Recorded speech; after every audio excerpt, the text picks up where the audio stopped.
there, fellow travelers. Mark here with Wolters World, and today we are in Prague, but unfortunately we're flying home tomorrow on a long-haul flight back to the US. And so what I thought I'd give you is advice for how to survive, or at least make your long-haul flight across the Atlantic or across Pacific a little bit easier. So let's get started. Now, the first thing you need to know about long-haul flights, I'm talking about the flights that are 7 to 15 hours going cross-continent or to another continent, another part of the world. These longer flights can really be really stressful for a lot of people. So what we're trying to do is give you advice to make it a little bit less stressful. We're not going to take all the stress out. That's how it is when you have these long flights. You are going to get, I'm stuck in this metal tube for hours and But there's things you can do to make it a little bit less frustrating. And a lot of it starts when you actually book your tickets. Okay, when you're booking your tickets, look up the airlines. See how they're rated by people. Are they comfortable? How are the seats? What's their on-time rankings? Things like that. To see is, hey, do people actually enjoy taking the long-haul flights with them? And I'll be honest, we've flown with a lot of carriers, and there's carriers we prefer to fly with, and there's carriers we prefer not to fly with. So depending on the destination you're going to, you might want to check those things out, because maybe the airline you have miles with isn't so great for that transatlantic flight, but when you're going abroad, it might be somebody else, so you do want to check those things out. Now, when you're getting your tickets, if you can upgrade, I'm not saying business class because I could never afford business class, but if you can get like those, there's the economy, and then there's the like economy plus or economy comfort, the slightly more leg room, that does make a really big difference if you can get that. I know it costs more, but if you have miles and stuff like that, I would use your miles for those upgrades over versus getting the free flights, because I find it gets more bang for your buck doing that. But if you can't upgrade for those things, you might look at where your seat is going to be. One thing, obviously, in the middle is never a good place to go. I usually recommend the aisle or the window. The aisle, because you can stretch your legs out and things like that. And yes, the carts come through, but you can put your leg in. Or the window, so you can kind of rest your head against the window. That makes things a little bit easier. So that's one thing there. Another thing, if you're looking for more leg room, the exit aisles, the emergency exit aisles, and the bulkhead seats do have extra leg room to stretch out. However, there's nowhere to put your bag in front of you, so you have to put everything above. So that's one of the drawbacks for that. Also, try to avoid the row in front of the exit row, because sometimes those seats don't lean back, and so you're a little bit more, I can't even lean back anymore. That can be a bit troublesome. Now, the morning of your flight, another thing you need to look at is, what are you going to be wearing? Look, you're wearing loose clothes. Don't wear a turtleneck that's up here. Don't wear things that are uncomfortable, because you're going to be in those clothes for 10 to 15 hours, and it's going to get more and more less comfortable. So make sure you do wear things that are comfortable. One of the most important things I find are socks and underwear. Okay, I actually use these Duluth Trading Company buck naked underwear, and honestly, because if you wear your whitey tighties, they'll cut into you a little bit with the seams, and the same thing with other H&M underwear. These Duluth Trading Company buck naked underwear, I mean, I've made fun of them before, but oh my goodness, you fly with those, it makes it so much comfortable. Also, your socks, compression socks, very important to help the circulation going. Also, it just feels a lot better when you're flying with those, so I do recommend those. The ones we do recommend, they're down below if you want to get them or whatever. Just a shout out to them, because honestly, I made fun of them a lot of times, but those things really do help. Okay. No other little things about your clothes that can make your life a little bit easier is, obviously, what I would say is layer your clothes. So maybe you have a t-shirt underneath, a shirt here, and a jacket or a sweatshirt or something, because then I could take this off and use it as an extra pillow, or I can use it as kind of like a blanket over my eyes when I fly. Also, I like to have a little pocket here, because I can put my plane ticket here, or something I really need to have right away, like my headphones. I can put that right in there. Easy access, no big deal. Now, the next thing you look at is what you're going to take with you, because usually when you're doing these long-haul flights, they give you one carry-on and one personal item. Look, your carry-on is whatever you pack in your carry-on, the big one. Pack stuff that you don't need.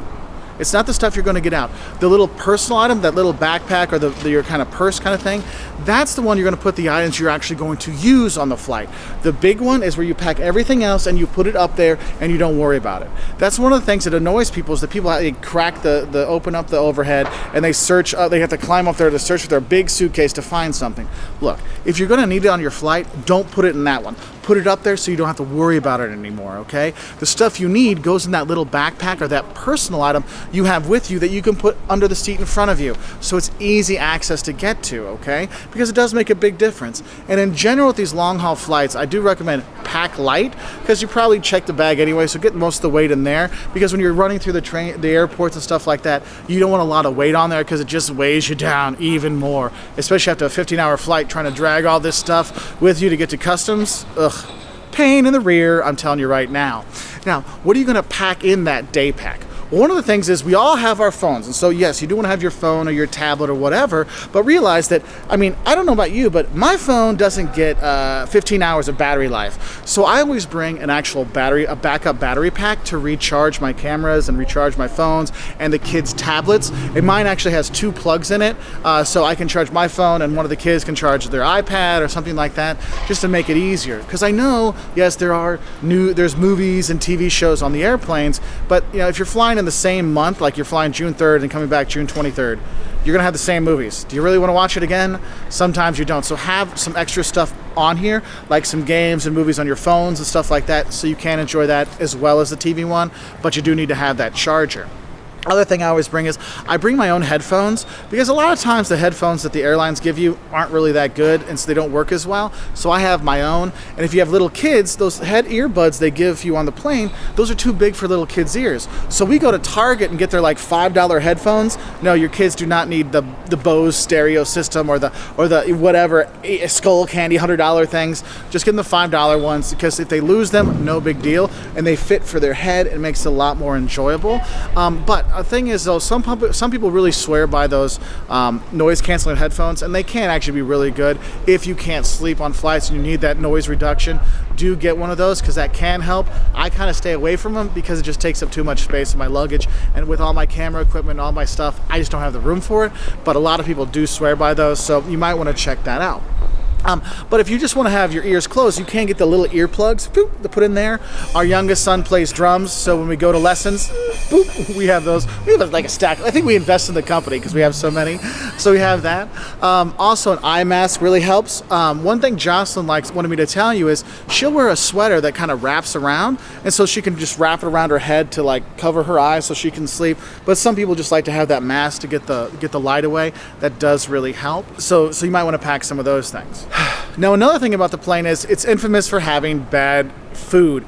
And since you're going to be on this flight, you're probably going to get a dinner and a breakfast, or a snack and a glorified snack, and sometimes it's not so good. So what I recommend is to pack your own snacks when you go, because you know what you like and you know what your kids like. We always pack a snack bag for the kids with gummy bears and fruit snacks and fruit roll-ups, and not just gummy stuff, but there's some fruit and stuff like that in there, so the kids can snack on stuff if they don't like the food. But also I can snack on stuff if I didn't get lucky, because sometimes you get the pasta and sometimes the pasta gets you. Okay, so have those snacks on there because it does make it a little easier.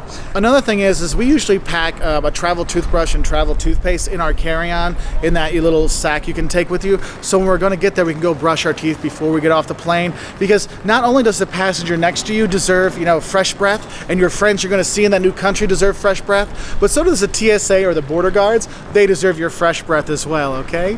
Now, some things to make your flight a little bit better when you're in the actual flight. One thing is, when you see the flight attendants coming by with waters, drink it, okay? You want to stay hydrated. Drink a lot of water when you're on there. Go for the apple juice over the orange juice to help you stay hydrated.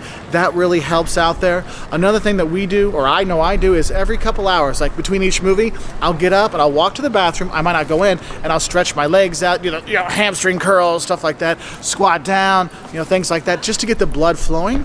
That's one of those things. Those compression socks really help with that blood flow, and I swear by them now. But that walk really gets things going, so you don't have any circulation issues and things like that. Helps you, keep you from your butt from over sweating or whatever. Though with my underwear, hey, I haven't had that problem lately, so I'm totally pumped. So you do want to walk around a bit, but sometimes you can't walk around. Sometimes you get stuck in that middle seat. So one of the things I do is I'll actually spell the alphabet with my feet. Like I'll point my legs out and then I'll spell the alphabet, and it really helps to kind of stretch out the calves and the foot and the ankle and stuff like that to get some of the kind of movement going, and that does really help to like avoid like a leg cramp or things like that. Now another thing is, if you're on one of these transatlantic flights or transpacific flights, you might want to look around to see is, hey, are there any extra seats available? Because sometimes you can move, because if there's a aisle seat open and you're stuck in the middle of 4, hey, no one's going to mind if you switch back there. But make sure you ask your flight attendant, which leads us into one of the most important things about making a long haul flight better is be nice to the crew, the flight attendants, the captains, anybody you see, because they're there to make your flight better, to keep you safe, to get you home alive. They're there for that. And if you're nice to them, they're probably going to be nicer to you. And I can't tell you how many times I've been on a long haul flight and I'm bored out of my mind because I've gone back and forth twice in a month and I've seen every movie on there twice. I've watched every TV show twice. I'm tired of listening to music, and I'll go back and talk with the flight attendants for a little bit, and they're fun people. I mean, they've got crazy stories and fun stories from all their travels, and it's one of those cool little things to check out. But please, be nice to them. It does make a big difference on these long haul flights. And my last word of advice for surviving these long haul flights, there's one thing you really, really, really have to pack, and that is a good attitude, because everybody's getting on this long flight. No one wants to sit in it forever. We all know that. But if you go with a positive attitude, a hello to the crew, a hi to the people next to you, that goes a long way to making the long flight not seem so long. So I wish you all great travels. We have tons of videos to help you with rules for taking the train. 13 ways to annoy the people next to you on a plane. We've got all kinds of stuff like that at our website at woltersworld.com. We're also on Twitter, Facebook, Instagram, here on YouTube, and we really appreciate your likes and subscriptions. And if you like videos like this, travel videos, 10 things that'll shock you about Prague, what to eat in Germany, what to see in Beijing, we have all that. So if you click the subscribe button, we usually put out 2 or 3 travel videos every week, so you can see all beautiful places like this from the comfort of your own home. Anyway, I send you all a big travel hug and safe travels to all of you wherever you're going to be flying, whether it's a long haul to Beijing or Frankfurt or heading back home to Chicago. We wish you all the best. Bye from Prague.